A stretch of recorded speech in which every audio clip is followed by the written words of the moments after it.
Hey, welcome back to Unconventional Itinerary. I know it's been a crazy few weeks for me, and I'm pretty sure it's been a crazy few weeks for you guys too. With everything that's going on in the world right now, there's a lot of parents and moms out there who are having to actually homeschool their kids and have no idea where to start, have never homeschooled before, have not even thought about homeschooling. So in this video, I'm going to be sharing tips to help you transition to homeschool a little bit more smoothly. So stay tuned and watch to the end.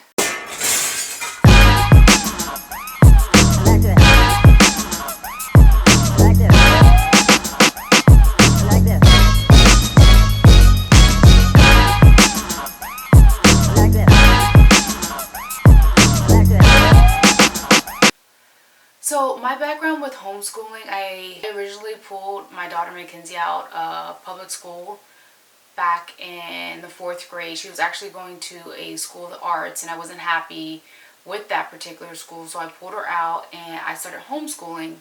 Now I won't say that homeschooling was a walk through the park. I think the first year we really did not have a curriculum. I was doing web printouts, I was doing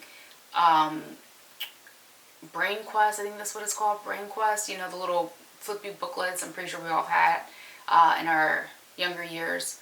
And we did that. We really didn't have a schedule. I was more lenient, you know, not really focused on her having to be up at the first thing in the morning and having to have a strict schedule. That wasn't my thing.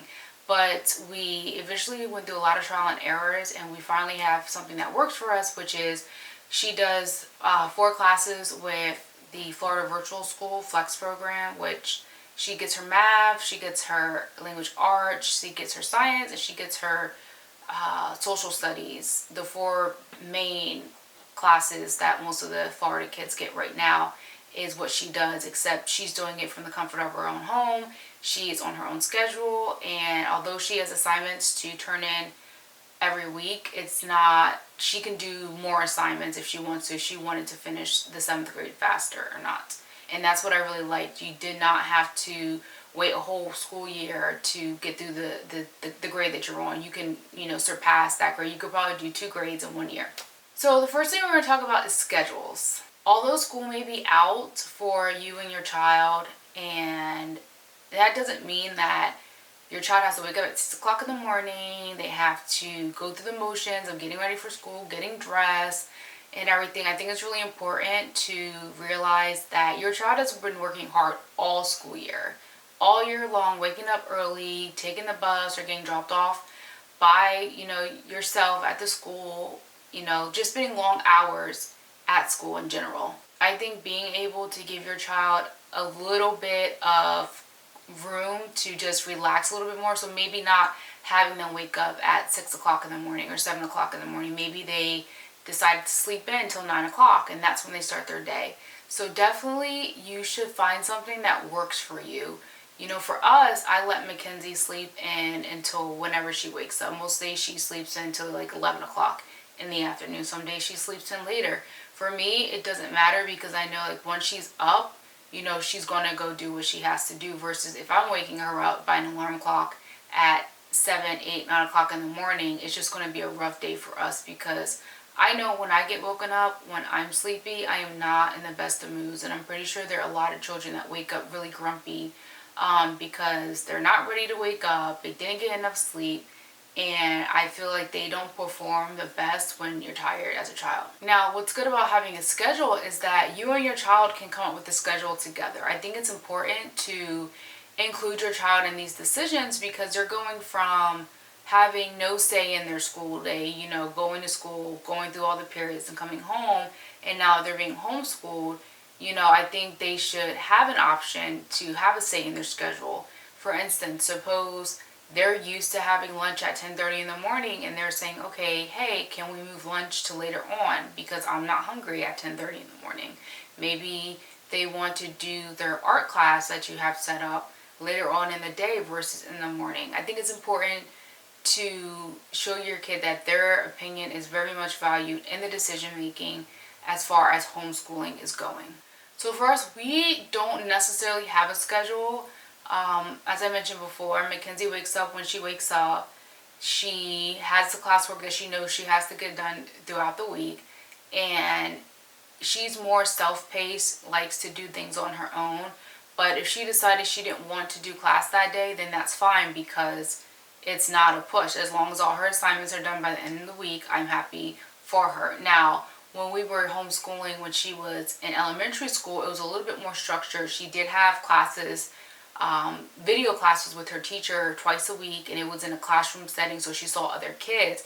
But with middle school, they are teaching a little bit more independence and responsibility, so they're able to turn in their assignments whenever they need to, whenever they want to throughout the week.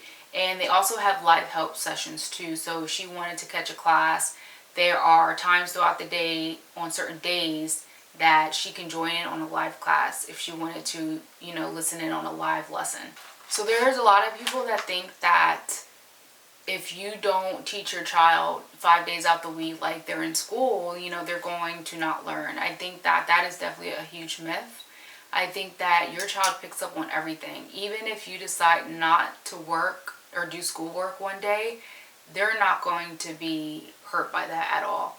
If you decide to do 2 days and then take a break and then have 2 more days of work, then have the weekend off, it's totally okay. You don't have to homeschool 5 days a week, 8 hours a day. So my next tip is going to be have a plan or a checklist. Now, the reason why I say have a plan or a checklist, I feel that this teaches your kids to achieve short-term and long-term goals. Why not incorporate real life skills in your daily schedule? So for example, you can ask your children or child, hey, how about you pick out 1 day a week where you will pick out what we're going to eat for dinner, or you can help cook dinner. You can cook dinner that day. Let's put that on a checklist that, on Monday you're going to figure out what you're going to cook for dinner for us. And then on Wednesday or Thursday, on your checklist for the day, you can put, okay, at this time, my child is going to cook dinner for us. Now, if they're too young, they can assist you in the kitchen. And what this actually teaches them is showing them the motions from start to finish. Like, first you're going to wash your hands, then you're going to, pull your meat out, and you're going to get your seasoning, and, you're going to turn your pan on, whatever you're making that day. That's showing them, these are the steps that it takes to make a meal. And a lot of times, some kids don't even see those steps. They don't see the process of actually getting a meal ready for the family. So that's one example as far as adding that to the checklist for your child. Another example is doing things around the house, such as laundry. You can put down, okay, on Wednesday is going to be laundry day. So at the beginning of the day or at a certain time or during lunchtime, whatever you choose to put down on your plan or your checklist, all the laundry is going to be collected and you're going to start one load of laundry. And you can show them how to separate the laundry from lights and darks and explain why you shouldn't, wash your lights and darks together, and show them how much laundry detergent you're supposed to use, or however you like to do your laundry, whether you use the pods or you use a pump. And showing them how to actually work a washer and, the different settings that are on a washer, because some settings, like the heavy setting, is good for if you're washing blankets or pillows. Delicate is definitely good if you're washing, your bras and underwear, delicate stuff. So those are life skills that are definitely really important, and you could definitely put that on the checklist for the week. Another tip I'm going to talk about is hobbies and new hobbies. Having hobbies while homeschooling is actually pretty fun. I noticed that I didn't know my daughter had a hobby until, I actually was homeschooling. And there are probably many kids out there that do have hobbies that you as a mom or parent just don't know about. So it's pretty cool to learn something new about your child, or even find a new hobby you guys can do together. Now, what's interesting about hobbies that you can make educational is that you can Google anything, even if you had no idea about their hobby. This, for instance, gardening. Your child likes flowers. They were interested in growing their own plants or their own vegetables. You can easily turn that into a lesson. You could turn that into several lessons. You can start by saying, okay, these are vegetables, these are flowers, this is how they grow. You can easily talk about how to take care of your garden, when to water your garden, when's the best time to plant a garden. You can talk about the bugs that live in a garden, or, you know, wildlife that come and, you know, eat the leaves off the, you know, plants in the garden, you know, like rabbits and little small other animals. So that's really educational, and it's very good and stimulating to the mind, because it makes your child have to think about, okay, well, if I don't water a plant, then the plant's going to die. But if I do water the plant, then it's going to grow, it's going to blossom. So you can just take just about anything. And even if you're really unsure about it, you can always look on the Google. You can go into the Farmer's Almanac. You can even go ask any nursery. You could probably call them, or after this quarantine's over, you can go to an actual nursery and you can ask them, or ask them to give you a tour for your child. And with this, your child is always learning. They may not ask the questions. A lot of kids are very observant and they take mental notes. I know I'm the exact same way. When I'm doing something different or something new, I take a lot of mental notes and then I will ask questions. So your child's always going to be learning and processing, even when you don't think that they are listening or that interested. The next big tip is definitely reading. Reading is just something, it's just one of those things in life where you're always going to have to know how to read something.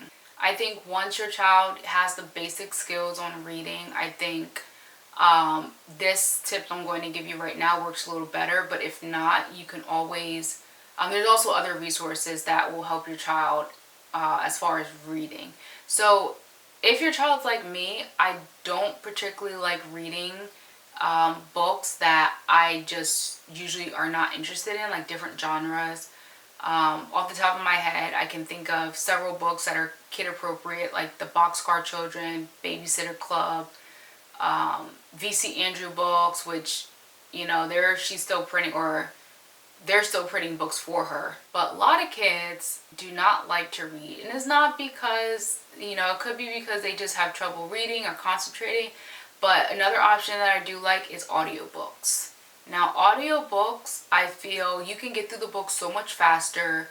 You're actually hearing a voice, and you're not having to imagine what they're saying in your head. Now, a prime example of this is last year with my daughter's language arts class. She had to read a book. It was read a passage, listen to a passage, and watch the passage in a video form. So after she, you know, did the three things, you know, the reading, the listening, and the watching, she had to write down for her assignment, how did that make you feel? Did you feel that you could relate to it? Could you envision it? You know, based on whichever one that she was working on. And I kind of felt that when I read it, I just like did not know what was going on. Like, I know what the story was saying, but I feel like I did not have a connection with it. Now, when I listened to the audio with her, I felt that, you know, you could hear the voice change, the tones.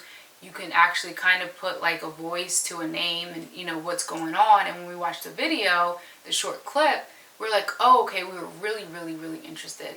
So having the other option of reading an audiobook, or having an audiobook instead of having your child to read, that might be another option for you. Now, if you really want to know if your kid's paying attention or not, you can always ask questions at the end, like who's the main character, what's going on, have them explain it to you, and that way, you know, they're listening or they're reading, and it's their reading comprehension that they're comprehending, you know, what exactly they're listening to or what exactly they're reading. So the last tip I am going to share with you guys is life skills. I feel that a lot of common life skills are lacked with a lot of this generation that's coming up. A lot of things that we learned as kids, you know, really don't apply now because technology has changed so much. So if you are ordering groceries online like I do, why not just, you know, bring your kid along, or just show them on the phone or the internet, and, you know, have them order the groceries. Show them how to add to the cart. Show them how to input, you know, your name and your card information, or how to pay for the groceries. Another option is if you are, you know, doing your financial statements for the month. A lot of people budget and write out what their bills are and like what, what they're going to spend or what their expenses are. And I think that's really important to teach your child at a young age, hey, having a budget is very important, so you're not, penny pinching or having to rob Peter to pay Paul. There's a lot of times that, these kids that are graduating high school now or going into middle school or into high school or college, they don't know about budgeting. They never, had to write a check before, because writing checks is, pretty much obsolete right now. And they don't know how to, put their card information down. So definitely teaching them at a young age, these life skills are definitely crucial and beneficial. And it could be anything. It doesn't have to be your financial budget. It could be something as simple as showing them how to put oil in your car, showing them how to check to see if all your fluids are good, like your brake fluid. Show them how to change out the filter in your car, or show them how to just do mow the lawn. Any type of life skill that you would need to have as an adult, or when you're later on in life and you have a house or you have a car or you have a job. So lastly, just have fun with it. Honestly, there's no right or wrong way to homeschool your child. If you feel like you need a more structure for your children, go for it. Do it. If you feel that you don't feel that your kid needs that structure, then don't. For us, if we didn't do the Florida homeschool, I focus on unschooling, which is I don't really have a set curriculum for her. She learns as we go along. My daughter can cook. She knows how to do the laundry. She knows how to basically do anything, because not that I have had her over my shoulder, every 5 seconds. It's just from her seeing me move throughout the house and do things, and the way we shop. And, I'm saying, hey, what do you want when we go grocery shopping? Or just learning how to read the labels, which she's really good at, because now, just a few weeks ago, I had gotten food from Walmart, and I had said, Mackenzie, go heat it up for me, or go put some in the air fryer for me. And she said, well, this date looks kind of weird. I don't know, just this food looks like it's expired already. I said, it can't be, because I just got it from the store a few days prior. And come to find out that the food expired in August 2019. So if she didn't know how to read the labels or the expiration dates on some of the stuff, then I probably would have ate old food. I probably wouldn't have noticed, because I probably wouldn't even have looked at the label itself. So it's just small things. So just know that take your time. There's no right or wrong way. There's lots of support groups online that can definitely help you out. There's a huge homeschooling community, so just reach out to anyone. I'm pretty sure if you could reach out to any local mom groups in your area, there will be at least 1 or 2 other people that homeschool their kids. So if you like this video, definitely give me a like, and don't forget to subscribe. And at the bottom, put one of the tips that you found the most helpful for you to homeschool your children. Thanks for watching. I'll catch you guys on the next video. Bye.